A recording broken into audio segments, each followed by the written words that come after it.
자, 여러분 안녕하세요. 크립토 청년 메신저입니다. 오늘은 9월 25일 토요일이고 오전 7시 반 영상을 녹화 중에 있습니다.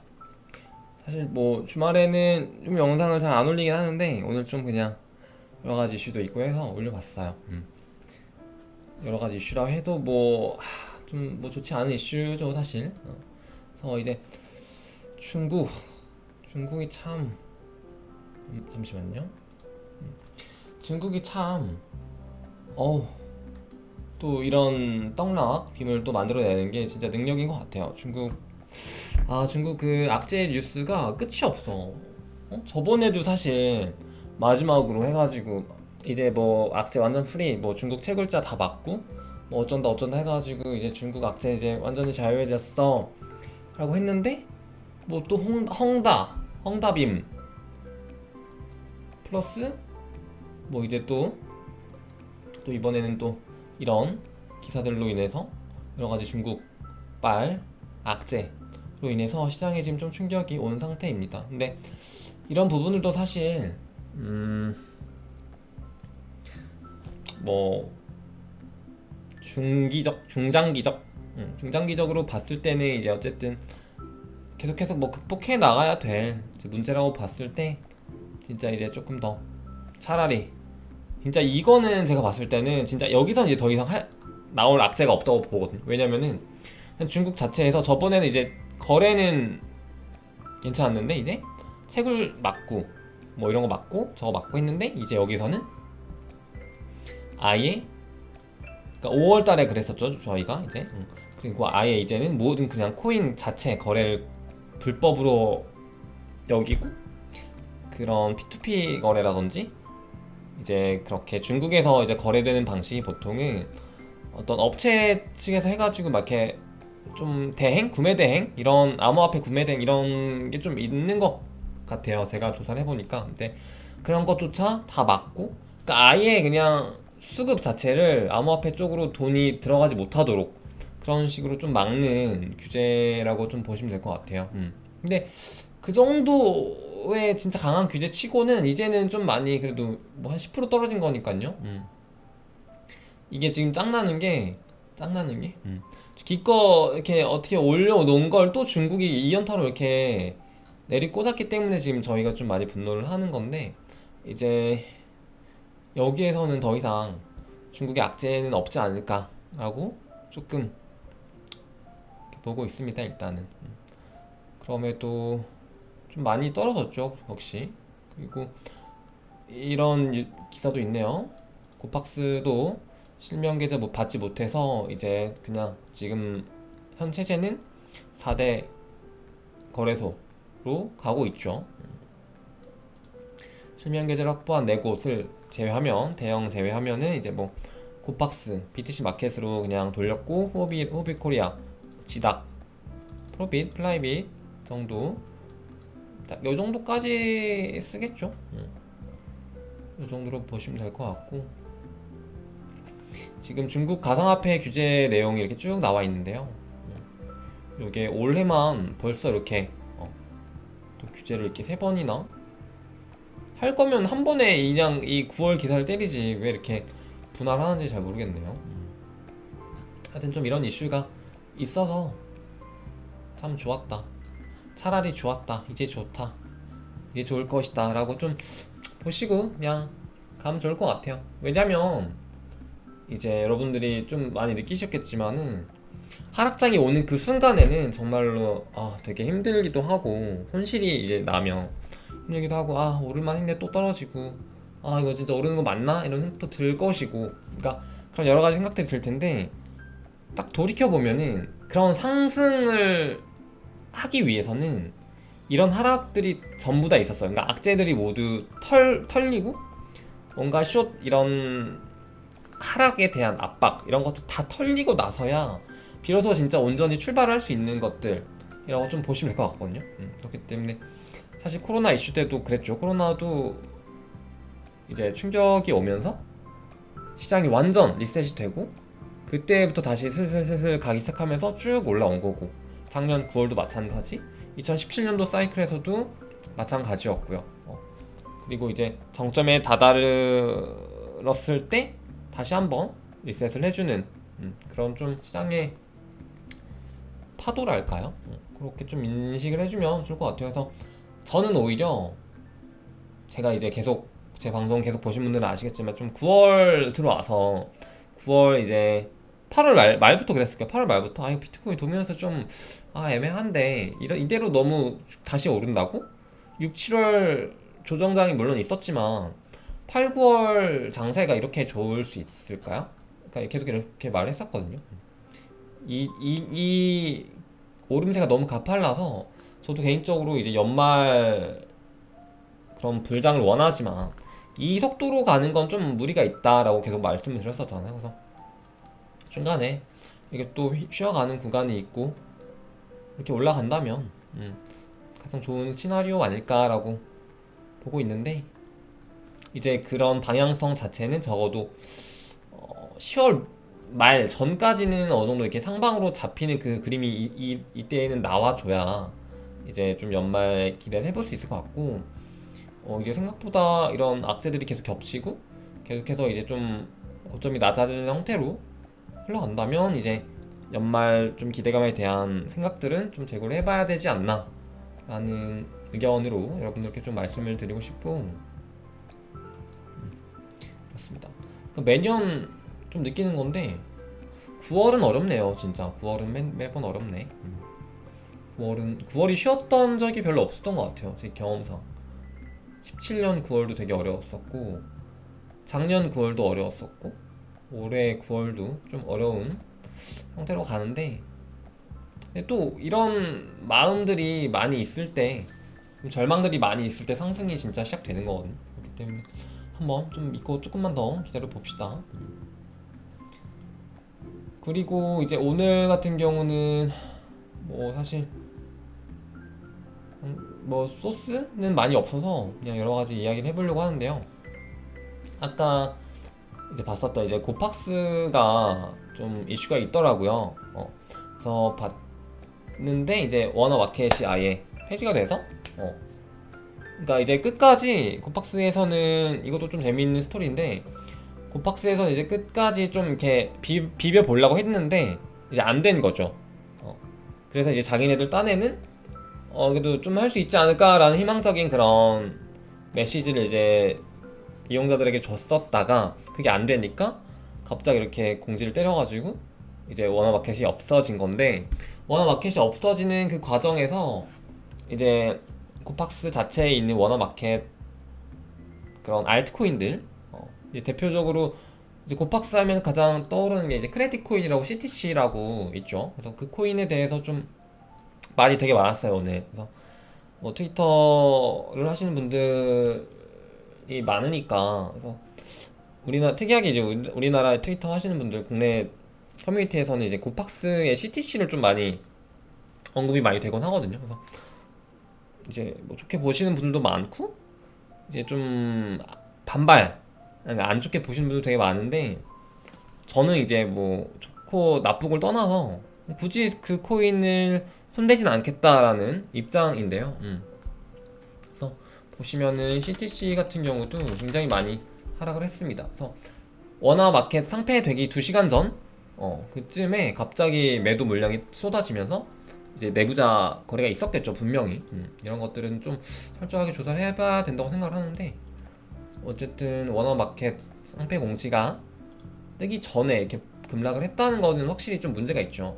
그래서 이렇게 급락을 해가지고 좀 피해자들이 많이 나온 것 같아요. 그래서 좀 말이 많고 지금 현재 그리고 이제 국내 인플루언서들이 이제 이 CTC를 좀 많이 미는 경향이 있었어요. 솔직히 말해서. 그래서 저도 그걸 보면서 굳이 저 CTC를 약간 이런 느낌으로 계속 좀 보긴 했었는데 이번에 좀 많이 분열이 났더라고요. 그래서 그런 것들도 좀 같이 보시면서 분명히 여기서도 배울 점이 있거든요. 그러니까 여기서도 뭐 제가 뭐 잘했다 이렇게 말씀드리는 게 아니라 CTC에 왜 투자를 하지 않는지 하지 않았을까 저 같은 경우는 말씀드렸다시피 아니 그렇게 유명한 코인이면 다른 국제 거래소들에도 분명히 상장의 트라이라든지 이런 흔적들이 보여야 되는데 그런 게 별로 없었고 실제로도 고팍스 자체에서만 거래가 거의 100%로 진행이 됐었고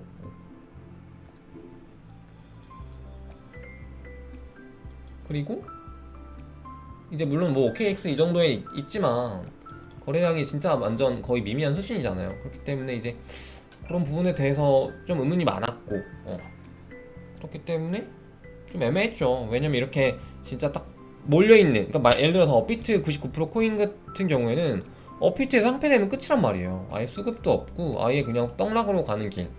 그렇기 때문에 이제 좀 그런 것들에 대한 미비 혹은 이제 좀 가치 투자도 가치 투자인데 조금 국내 이제 인플루언서들의 그런 힘에 의해 좀 올려지는 느낌도 있었고, 그래서 좀 그런 부분에 대해서 의문을 많이 가졌었던 코인이라서, 그러니까 굳이 이 크레딧 코인이 굉장히 뭐 상승이 좋고 뭐 전망이 좋다고 하더라도 굳이 여기에 좀 투자를 할 이유는 없었다는 거죠, 제 입장에서. 그래서 여기보다 더 좋은 투자할 만한 프로젝트들이 정말 많이 있잖아요, 지금. 뭐 되게 막 17년, 18년도 막 이랬으면은 이제 아무래도 코인 종류가 많이 없으니까 뭐 투자해봤을 수도 있을 것 같은데, 이제 요즘은 그렇지가 않죠. 코인 마켓캡만 봐도 굉장히 많은 코인들이 나오고 있고 엄청 많은 프로젝트들이 쏟아져 나오고 있는 상황에서 굳이 막 이렇게 좀 치우쳐 있는 프로젝트들은 조금 위험하다라고 말씀드리고 싶어요. 그래서 진짜 좀 갈수록 이게 시간이 갈수록 진짜 가치 투자 그리고 정말 현명한 투자 그리고 이런 것들이 좀 필요한 시점이지 않을까라고 생각을 하고 있습니다. 그리고 오늘 좀 되게 장이 재미있었던 거는 이제 24시간 기준으로 하락줄 장세를 봤을 때 넘버 1, 2가 1, 2, 3를 좀 보시면 좋아요. 1, 2, 3를 보시면 좋은데, 이제 그 이유가 뭐냐, 후오비 토큰 같은 경우 그리고 OKX 토큰 같은 경우에 어쨌든 중국발 거래소로서 이제 그들의 어떤 거래를 담당하고 있기 때문에 이제 아무래도 중국발 규제이니까 중국인들 거래 금지라는 것은 이제 이런 거래소들 같은 경우에 중국인들이 쓰고 있었던 그런 사람들도 이제 다 매도를 할 수밖에 없는 상황이겠죠. 그래서 이제 좀 급락이 많이 있었던 코인들이다. 그리고 호비 토큰 같은 경우는 이제 호비 에코체인 이쪽이랑도 좀 연관이 있기 때문에 그쪽 이제 코인들 가격이 좀 많이 무너져 내리는 현상이 있었고요. 최근에 이제 뭐 엠덱스라든지 이런 좀 토큰도 많이 좀 하락을 했고, 확실히 호빗 에코체인 같은 경우는 좀 갈수록 좀 설 자리가 없어지는 느낌이 좀씩 들고 있다라고 보시면 될 것 같아요. 그래서 올 상반기만 해도 뭐 바이낸스 스마트 체인이랑 호빗 에코체인 해가지고 이렇게 같이 좀 이렇게 비등한 느낌이 있었는데, 개인적으로 물론 바이낸스가 너무 넘사벽이긴 했지만 확실히 좀 죽어가는 느낌이다 라고 보시면 될 것 같고, 일단 파일코인 같은 경우도 보시면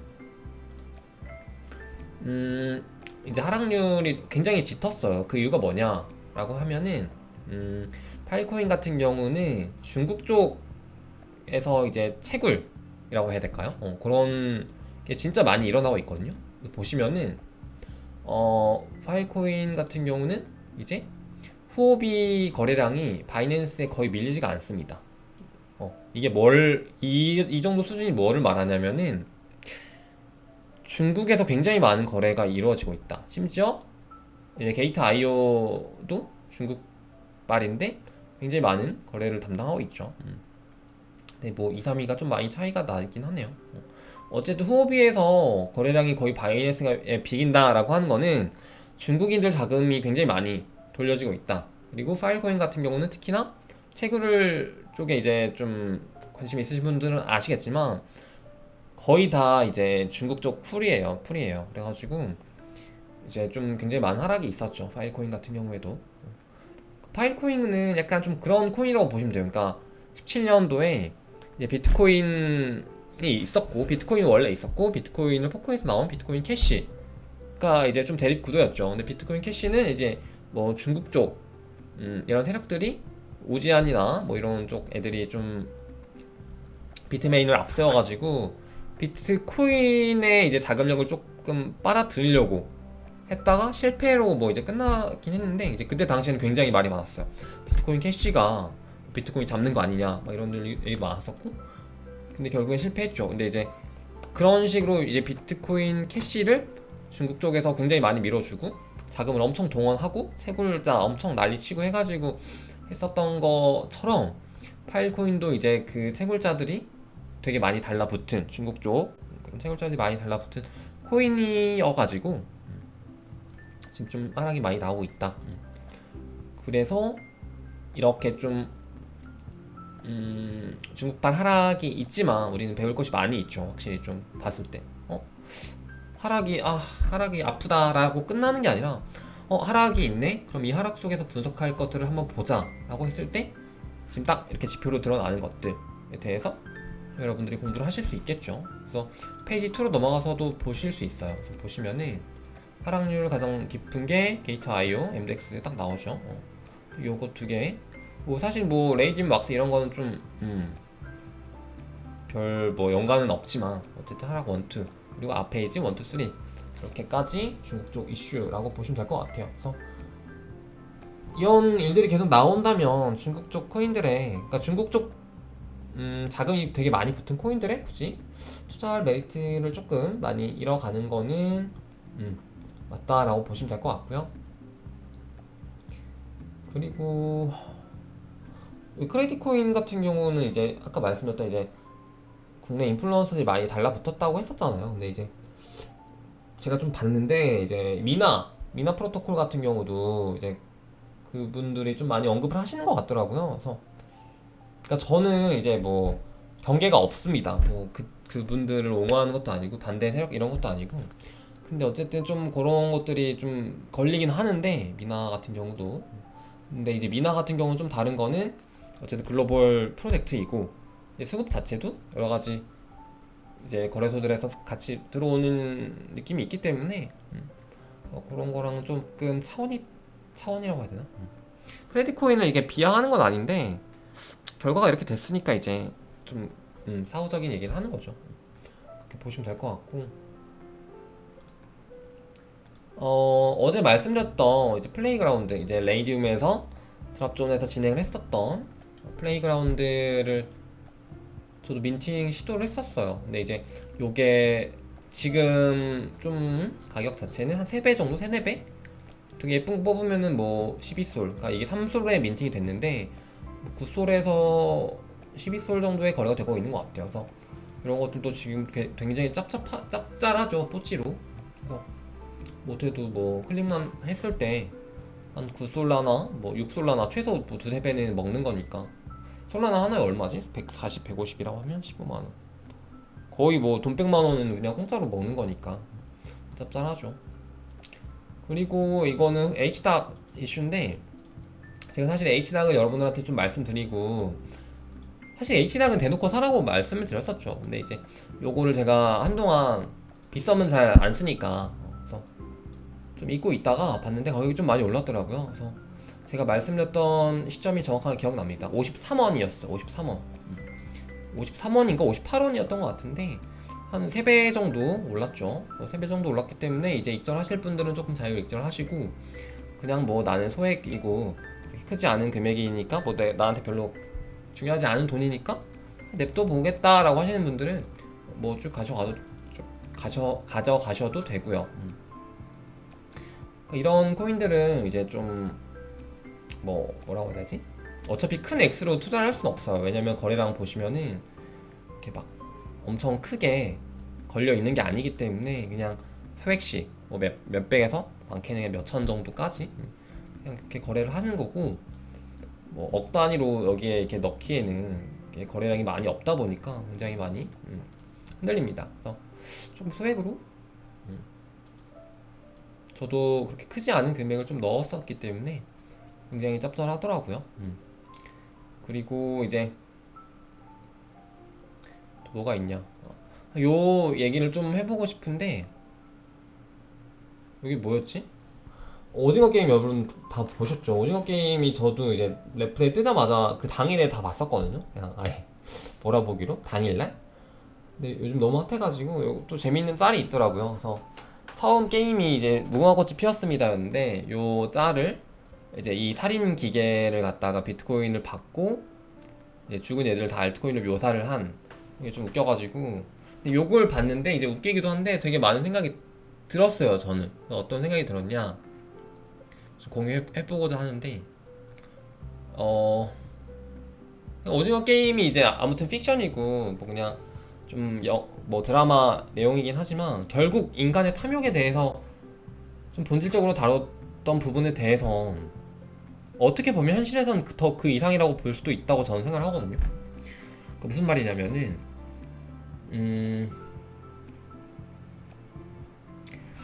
결국에는 이 지금 돈을 보고 사람들이 왔다가 다 작살이 난 거잖아요, 이게. 근데 중간에 오징어 게임에서 한번 이제 중간 투표를 해가지고 게임 취소를 했잖아요. 근데도 다시 결국엔 사람들이 몰려들었다는 것 자체는 탐욕을 저는 의미한다고 봐요. 그래서 그 탐욕이 우리한테도 다 있다고, 있죠 사실. 근데 이제 그게 결국 이 시장에 있어서 이제 우리가 좀 가져갈 수 있는 희망이지 않을까라고 좀 해석을 하는 겁니다. 그러니까 결국에 이렇게 다 죽고 작살이 나고 내 옆에 있는 사람들, 혹은 내 스스로도 굉장히 큰 타격을 입고 내 시드가 굉장히 많이 날아가더라도 결국에는 이 게임, 지금 오징어 게임 이 꼴은 지금 이제 암호화폐 시장이겠죠. 암호화폐 시장에 결국 이 탐욕을 가지고 계속 사람들이 들어오고, 손해를 입었던 사람들 혹은 돈을 벌었던 사람들마저 다시 또 이 암호화폐 시장에 계속 들어올 수밖에 없는 구조라는 거예요. 그 탐욕 때문에. 그 탐욕이 결국 이 게임을 돌아가게 하는 거겠죠. 그렇기 때문에 지금 당장 뭐 엄청나게 떨어진다고 하더라도, 17년 사이클 여러분들 보셨던 분들은 아시겠지만 진짜 나락이었어. 나락 그 자체였어요. 진짜 2만 달러, 원화로 2,800만 원 하던 비트코인, 뭐 에이다 같은 경우 뭐 3, 4천 원 하던 게 2, 3천 원인가요?